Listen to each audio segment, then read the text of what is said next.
आवेश के क्वांटम सिद्धांत पर आधारित जो भी हमारे यानी कि न्यूमेरिकल होंगे वो मेनली आपको Q is equal to n into e के फार्मूले से आपको उन्हें सॉल्व करना है। Q is equal to n into e. तो आइए देखते हैं जो हमारा पहला न्यूमेरिकल है। ये है पहला न्यूमेरिकल हमारा।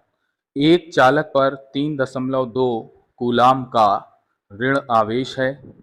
इसमें सामान्य अवस्था से कितने इलेक्ट्रॉन अधिक है। तो सबसे पहले जैसा कि हमने आपको बताया था कि क्वेश्चन में जो कुछ दिया होता है उसे हम लोग नोट कर लेते हैं।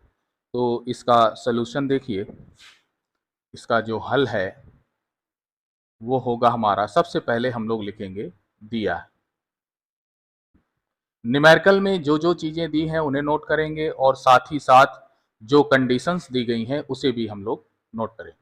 तो आपके न्यूमेरिकल में ये जो न्यूमेरिकल है, इस न्यूमेरिकल में दिया है कि जो चालक है उस पर आवेश, तो हम जानते हैं कि जो चालक पर आवेश होता है उसे हम Q से दिखाते हैं और Q की वैल्यू दी गई है 3.2 कूलाम।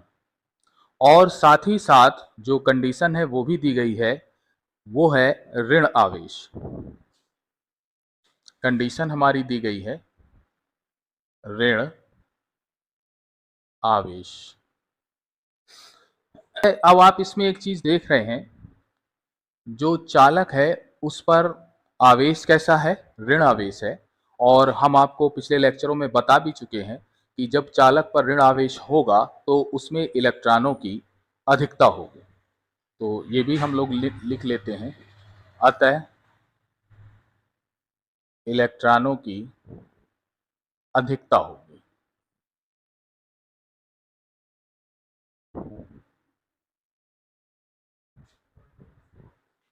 देखिए इस न्यूमेरिकल में जो Q की वैल्यू है वो दी गई है 3.2 कूलाम, यानी जो चालक है उस पर जो आवेश है वो दिया गया है 3.2 कूलाम। और साथ ही साथ हम ये कंडीशन भी अपनी सुविधा के लिए लिख लेते हैं कि जो चालक है वो उस पर कैसा आवेश है, उस पर आवेश है ऋण आवेश।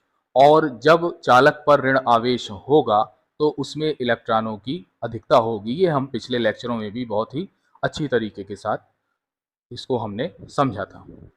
अब आइए इसमें जो आगे कह रहा है न्यूमेरिकल में, वो कह रहा है कि इसमें सामान्य अवस्था से कितने इलेक्ट्रॉन अधिक हैं।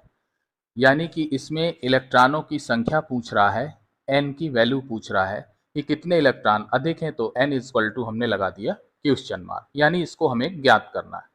और जो मूल आवेश होता है, मूल आवेश जो होता है यानी प्रोटॉन या इलेक्ट्रॉन पर जो आवेश होता है उसकी वैल्यू भी इसमें दी हो या ना दी हो, आपको वो वैल्यू लिख लेना है। 1.6 इंटू 10⁻⁻19 कूलाम। सेकेंड नंबर पे फार्मूला लिखते हैं, क्योंकि Q is equal to n into e. अब इसमें हमें वैल्यू किसकी चाहिए, इसमें वैल्यू चाहिए n की। तो ये हो जाएगा this implies n is equal to Q upon e. आप y मेथड भी अच्छी तरीके से जानते हैं, y मेथड से भी n की वैल्यू निकाल सकते हैं। यानी Q को कहाँ रखेंगे, टॉप पर रखेंगे, और n और e को कहाँ रखेंगे, यहाँ नीचे रख देंगे। तो इसमें हमें n की वैल्यू चाहिए, तो n इक्वल टू हो जाएगा Q upon e, n equal to Q upon e. इस मेथड का भी यूज कर सकते हैं आप। अब आइए इनकी वैल्यू रख देते हैं। तो ये हो जाएगा हमारा n is equal to Q की वैल्यू रख देते हैं 3.2 अपॉन ई की वैल्यू रख देते हैं 1.6 इंटू 10⁻⁻19। इससे इसको कट कर दीजिए तो ये 2 आ गया। अब हमारे पास आ गया 2 अपॉन 10⁻⁹। अब -19 को हम ऊपर ले जाएं तो ये प्लस हो जाएगा। हम आपको बता चुके हैं कि बटे में से ऊपर जाएगा तो वो जो चिन्ह है वो चेंज हो जाएगा। तो ये हो जाएगा हमारा 2 इंटू 10⁻19। इलेक्ट्रॉनों की संख्या कह रहा है तो इतने इलेक्ट्रॉन। अब आइए, क्योंकि इसमें जो चालक पर आवेश था वो था कैसा, ऋण आवेश था, अतः इलेक्ट्रॉनों की अधिकता होगी, कितने इलेक्ट्रॉनों की अधिकता होगी? 2 गुणे 10 की घाते 19 इलेक्ट्रॉनों की अधिकता होगी। तो आइए इसमें हम लोग लिख देते हैं, क्योंकि चालक पर ऋण आवेश है, क्योंकि चालक पर ऋण आवेश है, अतः अतः चालक पर 2 इंटू 10⁻19 इलेक्ट्रॉनों की अधिकता होगी, इलेक्ट्रॉनों की अधिकता होगी।